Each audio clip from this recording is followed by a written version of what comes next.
ડીસા શહેર ટ્રાફિક પોલીસે આકસ્મિક સ્કૂલ વાન ચેકિંગ હાથ ધરાયું। સરકારના નિયમોનું ખુલ્લેઆમ ઉલ્લંઘન કરતા સ્કૂલ વાન ચાલકો સામે કરાઈ કડક કાર્યવાહી। રાજકોટમાં થયેલા અગ્નિકાંડ બાદ ફાયર સેફટી અંગેની ઝુંબેશ ચાલી હતી, જ્યારે હવે શાળાઓ શરૂ થતા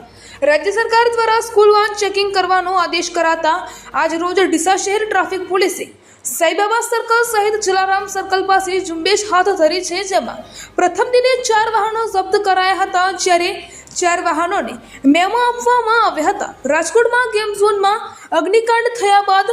સફાળે જાગી ઉઠેલી સરકારે રાજ્યભરમાં શાળા, કોલેજો, ટ્યુશન ક્લાસીસ, મોલ, હોસ્પિટલ, કચેરીઓ, જાહેર સ્થળોમાં ફાયર સેફટીની સુવિધા છે કે નહીં તે અંગેની તપાસ હાથ ધરી અનેક એકમોને સીલ કર્યા છે, ત્યારે અનેકને નોટિસ પાઠવવામાં આવી હતી। ત્યારબાદ ગઈકાલથી શાળાઓ શરૂ થતાં સરકારે સ્કૂલ બસ અને વાન તેમજ રિક્ષાઓની તપાસ કરવાના આદેશ આપ્યા છે, જેના પગલે ડીસા શહેર ટ્રાફિક પોલીસે આજે સ્કૂલ વાન ચેકિંગ અભિયાન હાથ ધર્યું હતું। શહેરના ઇન્ચાર્જ ટ્રાફિક પીએસઆઈ એમબી દેવડા, હેડ કોન્સ્ટેબલ દિલીપ પ્રજાપતિ સહિત ટ્રાફિક પોલીસ જવાનો અને ટીઆરબી સ્ટાફે બાળકોને શાળાએ લઈ જતા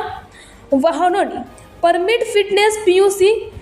સીએનજી વાહન હોય તો તેનું સર્ટિફિકેટ, સ્કૂલ બસની માન્યતા, ડ્રાઈવરના લાયસન્સ, વીમો, આરટીઓ પાર્સિંગ સહિતના સાધનિક કાગળોની તપાસ હાથ ધરી હતી, જેમાં સ્કૂલ વાહન તરીકે ફરતા 4 વાહનો ઘેટા બકરાની જેમ વાનમાં બાળકો બેસાડેલ હોય પોલીસે ડિટેન કરવામાં આવ્યા હતા અને શાળામાં અભ્યાસ કરતા વિદ્યાર્થીઓને અન્ય વાહનો મારફતે શાળાએ પહોંચાડ્યા હતા। વાહન ચાલકો સામે કડક કાર્યવાહી હાથ ધરી 4 વાહનોને મેમો પાવતી આપવામાં આવી હતી।